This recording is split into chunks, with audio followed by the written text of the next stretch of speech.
नमस्कार मित्रांनो, निकित मराठी कथा या चॅनलवर तुमचे स्वागत आहे.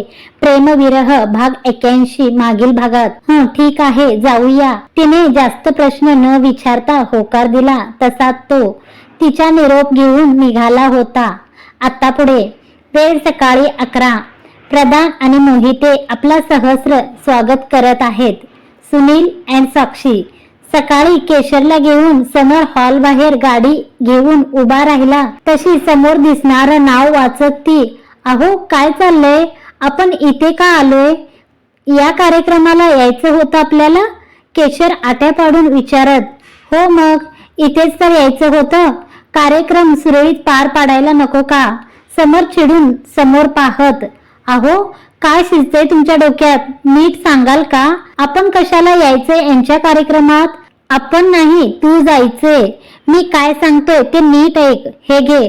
समरने तिच्या हातात एक पैशाची भरलेली पाकिट ठेवला आणि आत जाऊन काय करायचं ते सगळं एक्सप्लेन केलं. अहो हे मी करायचं? सगळं ऐकून झालं तशी घाबरून विचारत, मामांचा झालेला त्रास आठवतोय ना? गेले काही दिवस त्यांचा टेन्शनने भरलेला चेहरा, 2 दिवस हॉस्पिटल, मामींचा चेहरा, सगळं काही आठव. आपोआप जमेल तुला. जा आता आत. आत नंदन असेलच तुझ्या आजूबाजूला. मी पण इथे बाहेरच आहे. फोन चालू ठेव तुझा. समर तिला धीर देत. अहो मला काही होणार नाही, नको काळजी करू. जे सांगितलं ते लक्षात ठेव. आज तुझा जो काही राग असेल सगळा शांत कर. ती शांतपणे सगळं ऐकून बाहेर निघाली तसा त्यांनी आवाज दिला, काय इकडे ये. तिचा टेन्शनचा चेहरा पाहून तिला जवळ घेऊन तिच्या कपाळावर ओठ टेकवत तो, मला काही नाही होणार, घाबरू नकोस अजिबात, मी आहे तुझ्यासोबत. आता ठीक वाटते? त्यांनी जवळ घेऊन धीर दिला तशी नेहमीसारखी चार्ज होऊन ती हसून मान डुलवत, good now go, best of luck. गाडीतून निघालेली केशर हॉलमध्ये शिरली तशी आजूबाजूला पाहून स्टेज समोर येऊन उभी राहिली. कार्यक्रमाला सुरुवात झाली होती. बरेच नातेवाईक मित्रमंडळी जमली होती. स्टेजवर मुलगा मुलगी आणि त्यांचे आई वडील असे सगळे आनंदाने उभे होते.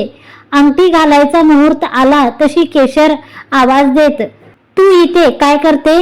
अंगठी घालणारा सुनील समोर केशरला पाहून, काय करते म्हणजे? तुझ्या बाबांनीच तर बोलवलंय मला इथे. हो ना प्रधान साहेब, हे घ्या, तुम्ही सांगितलेले पैसे आणलेत मी. केशर साहेब शब्दावर जोर देऊन स्टेजवर उभ्या असणाऱ्या प्रधानासमोर पैशांचं बंडल धरत. आधीच तिच्या आवाजाने मध्येच थांबलेला कार्यक्रम आणि आता तिने पैशाचं बंडल समोर धरलं तसे सगळे नातेवाईक आणि स्टेजवर असणारी मुलीकडचे लोक प्रधान आणि केशरकडे आश्चर्याने पाहून कुजबुजत, पैसे? कसले पैसे? मी कधी मागितले तुझ्याकडे पैसे? वेड लागले का तुला? तू बाहेर चल, आपण बोलू. सगळे प्रधानाकडे प्रश्नार्थक नजरेने पाहू लागले.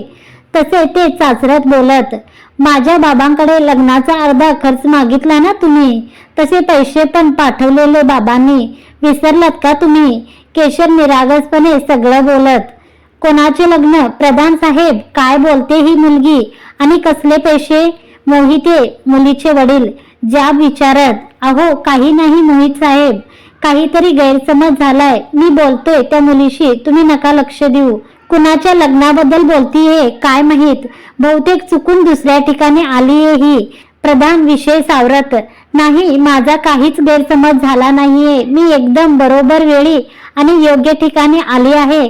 अहो असं काय करताय प्रधान साहेब? मी केशर, श्रीकांत कारखानीसची मुलगी, जिच्यासोबत तुमच्या मुलाचे लग्न ठरलं होतं, आठवले? केशर अजून थोडे समोर येत सगळं बोलत, लग्न ठरवलं होतं? प्रधान साहेब काय चाललंय? हे कुणाचं लग्न? तुम्ही काहीच कल्पना दिली नाही आम्हाला याबद्दल. तुम्ही तर म्हणे तुमचं हे पहिलंच कार्य आहे.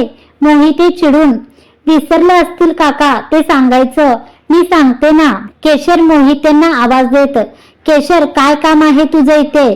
सुनील चिडून तिच्या समोर येत, अरे असं काय करतो? मी सांगितलं ना तुझ्या बाबांनी बोलवलं मला. हा तर का मी केशर, माझ्यासोबत ठरलं होतं याचं लग्न. ठरलं काय? ऑलमोस्ट होणारच होतं, पण ऐन लग्नाच्या वेळी काही गैरसमज झाला आणि ते मोडलं. एका अर्थी बरंच झालं म्हणा हे लग्न मोडलं. सगळ्यांचे खरे चेहरे तर समोर आले. तुम्ही पण तयारीत राहा हा काका. खूप डिमांडिंग आहे ह्या लोकांची. दागिने, उंची कपडे, मोठे मोठे वस्तू असं सगळं काही लग्नात मागून घेतलं होतं यांनी माझ्या बाबाकडून. माझ्या बाबांनी पण मुलीच्या सुखाकरता सगळं केलं. कसलीही कमी ठेवली नव्हती. बदल्यात फक्त चांगलपणाची आणि विश्वासाची अपेक्षा केली होती यांच्याकडून. पण चीटभर विश्वास पण नाही दाखवला हो यांनी. तो गैरसमज खरा मानून आम्हाला आरोपी ठरवून मोकळे झाले. कसलीही शहानिशा न करता भर मंडपातून हे लोक लग्न मोडून निघून गेले. हो ना प्रधान साहेब. माझे बाबा यांच्या पुढे याचना करत होते, माफी मागत होते, पण यांनी कसलीच दया नाही दाखवली. आणि आत्ताही लग्नाचा त्यांचा झालेला अर्धा खर्च मागितला यांनी माझ्या बाबांकडून. तशी धमकी देऊन गेले होते आमच्या घरी येऊन. त्याचेच तर पैसे द्यायला आले होते मी. केशर पुन्हा तो पैशाचा बंडल समोर धरत, सुनील तुझं पहिलं लग्न मोडलंय आणि हे तू माझ्यापासून लपवलं का?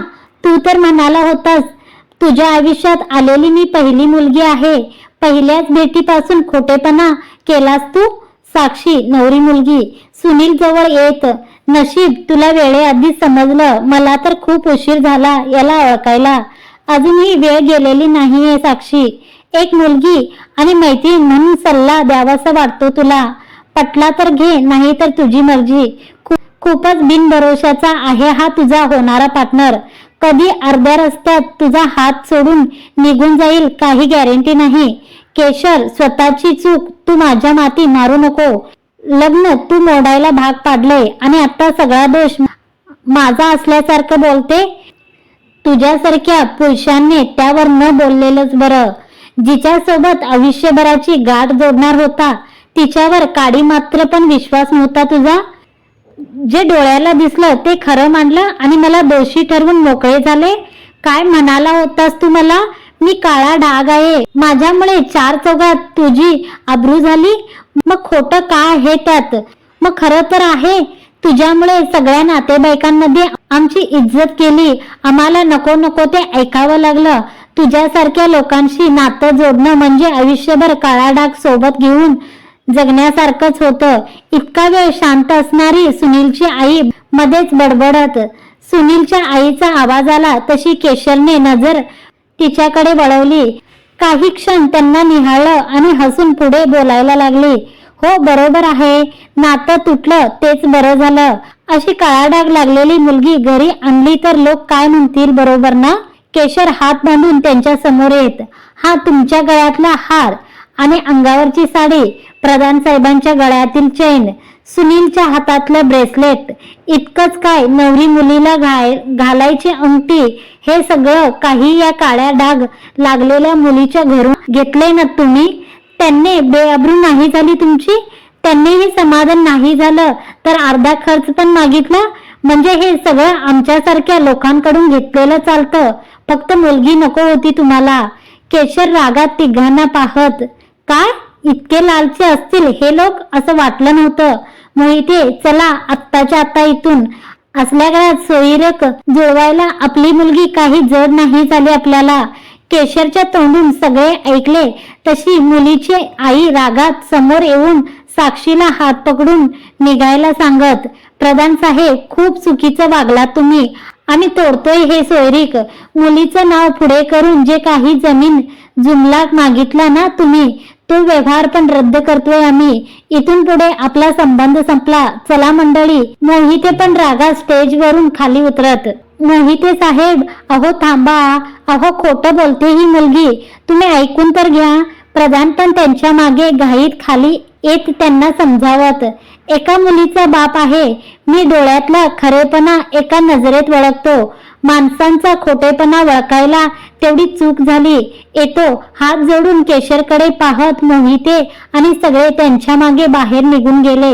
हॉलमध्ये आता फक्त काही नातेवाईक आणि प्रधान मंडळी बाकी राहिली होती. सगळेच कुजबुजत एक एक करून निघून गेले. झालं तुझं समाधान? तोडायला आली होतीस का इथे? चालती हो इथून. कुठल्या मुहूर्तावर तुमच्यासारख्या लोकांशी गाठ पडली काय माहीत. तोंड नको दाखवू इथून पुढे हो.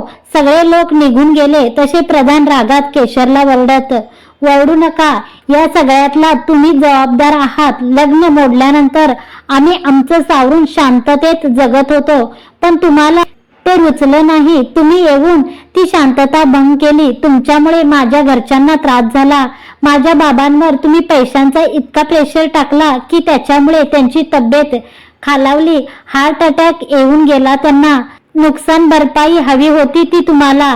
जर बाबांनी ती दिली नसती तर माझ्या सासरची बदनामी करायला निघाला होतात ना तुम्ही. माझ्या नवऱ्याची तक्रार करणार होतात ना तुम्ही, ते पण मीडियामध्ये जाऊन. लाज नाही वाटत तुम्हाला? पैशासाठी आणखीन किती खालच्या थराला उतराल. तुमच्यासारख्या लोकांची लायकी पण नाहीये त्यांच्या समोर उभं राहायची. केशर, बास झालं. लायकी कुणाची काढते? तुला तर मी. सुनील हात उगारून रागात तिच्यावर धावून आला. तेवढ्यात हात खाली. लांब राहायचं तिच्यापासून. दारातून एक जबरदस्त आवाज आला तसा तो जागीच थांबला. तोपर्यंत नंदन पण त्याला मागे ढकलत दोघांच्या मध्ये येऊन उभा राहिला. सगळ्यांनी आवाजाच्या दिशेने पाहिलं तर दारात समोर उभा होता आणि त्याच्या मागे प्रभास. दोघेही रागात त्याला पाहत होते. तशीच त्यांच्यावर नजर रोखून झपाझप पावलं टाकत समर केशर शेजारी येऊन उभा राहिला आणि तिच्या खांद्यावर हात टाकून तिला जवळ घेत त्याला पाहत उभा राहिला. 4 हात लांब राहायचं तिच्यापासून. त्यातच तुझं भलं आहे. पुन्हा जर तिच्यावर हात उगारण्याची चूक केली तर. समर धमकीच्या सुरात शांतपणे बोलत, तुम्ही इथे आणि हे पोलीस? प्रधान केशर पासून थोडं मागे सरकून समर आणि प्रभासला पाहून अडखळत विचारत, हो मीच. हे लोक त्यांचं काम करायला आलेत आणि मी माझं. समर मागे उभ्या प्रभासकडे इशारा करून बोलत, का? काम? कसलं काम? प्रधान घशाला पडलेली कोरड लपवून हळूच विचारत, हे लोक सरकारी पाहुणचार द्यायला आलेत इथे आणि मी नुकसान भरपाई. त्याचं काय आहे ना? इलेक्शन जवळ आले. आपल्या भागातली जनतेला काय हवं पाहणं कामच आहे आमचं. त्यांच्या सुख दुःखात सामील होणं हे जबाबदारी आहे आमची. एक आदर्श आणि सतर्क लोकनेते आहोत आम्ही.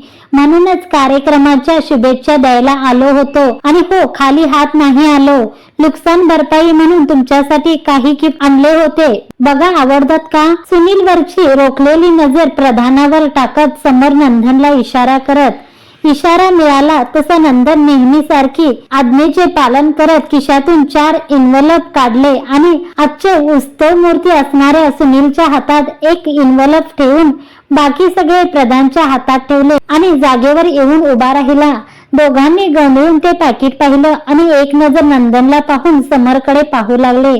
डेमोशन लेटर? सुनीलने लेटर वाचलं तसा गोंधळून समरकडे पाहत, मॅनेजर या पदावरून त्याची बदली डायरेक्ट पिऊन म्हणून केली होती. त्याचं ऐकून प्रधाननी पण आपल्या घाईत त्याच्या हातातलं लेटर उघडलं. पहिलं इन्व्हलप प्रधानांनी खोललं तसे सुनील सारखे ते पण गोंधळून ते वाचत. त्यांना नोकरीवरून कमी केल्याचं लेटर होतं ते. मान वर करून त्यांनी समरकडे पाहिलं आणि घाईत दुसरं इन्व्हलप खोलत, विजा रिजेक्टेड. नोकरीसाठी परदेशात निघालेल्या प्रधानांचा दुसरा मुलगा विजा रिजेक्ट केल्याचं दुसरं लेटर होतं. हे काय आहे सगळं? तुम्ही असं नाही करू शकत. सत्तेचा गैरवापर करून सामान्य माणसांना त्रास देताय तुम्ही. तुम्हाला काय वाटलं मी शांत बसेन? मी अजिबात नाही. याचा जाब तर तुम्हाला द्यावा लागेलच. खोटे आरोप लावून तुम्ही आम्हाला असा त्रास नाही देऊ शकत. मी पोलिसात जाईन. पत्रकार गोळा करेन. मी तुम्हाला सोडणार नाही मी. प्रधान तावातावाने समरला बोलत, आधी पुढचं राहिलेलं एक इन्व्हलप खोलून तर बघा, मग ठरवा तुम्ही काय करणार ते. समर त्यांना मध्येच थांबवत हातातलं ते इन्व्हलप खोलण्याचा इशारा करू लागला. तसं त्यांनी घाबरून हाताकडे पाहिलं आणि घाईत उघडून वाचू लागले. Arrest warrant? अहो, बरोबर वाचलंय तुम्ही. Arrest warrant. ही होती तुमची नुकसान भरपाई. आता पुढचं काम यांचं आहे. आणि हो, आम्ही सत्तेचा वापर करून तुम्हाला अडकवलं नाहीये.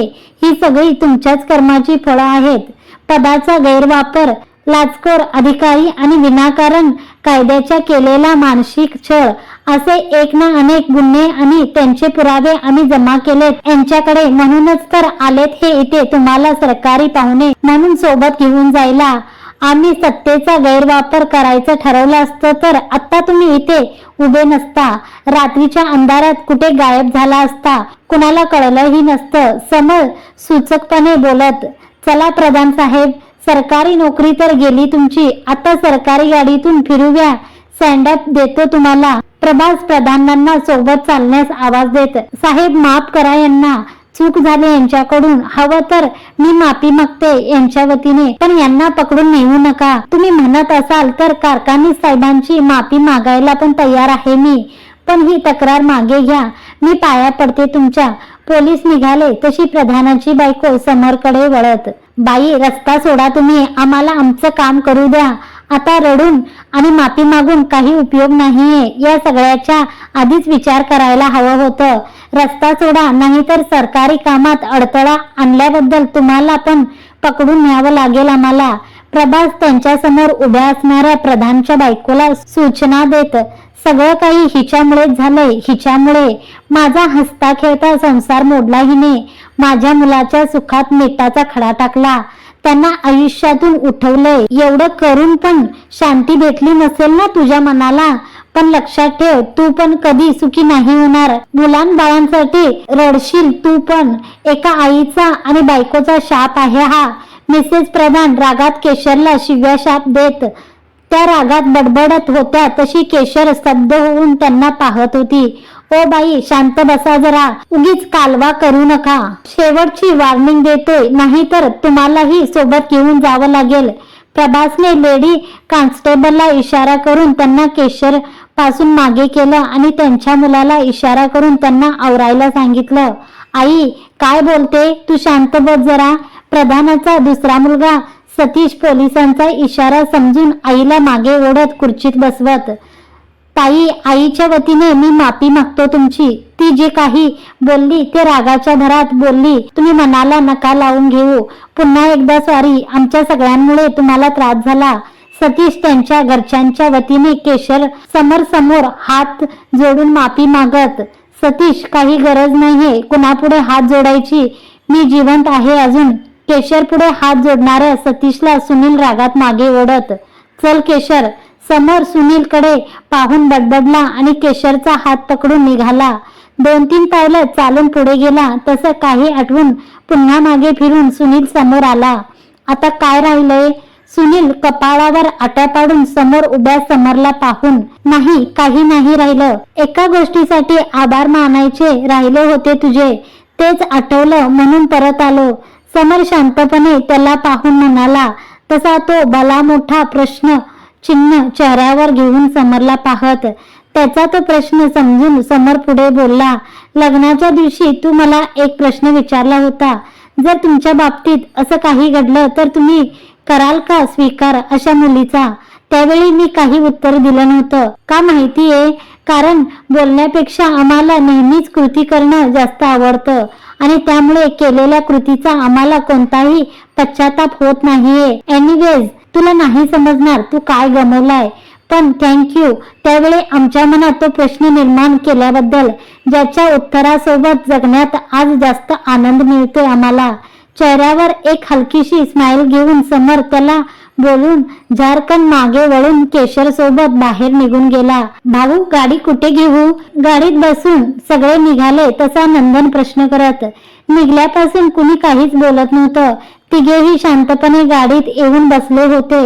केशर तर जरा जास्त शांत वाटत होती. गाडीत बसल्यापासून एकटक खिडकी बाहेर नजर लावून सीटला टेकून बसून होती. समोरच्या आरशातून दोघांकडे नंदन पाहत होता. त्यांच्या त्या शांततेचा काही अंदाज लागत नव्हता.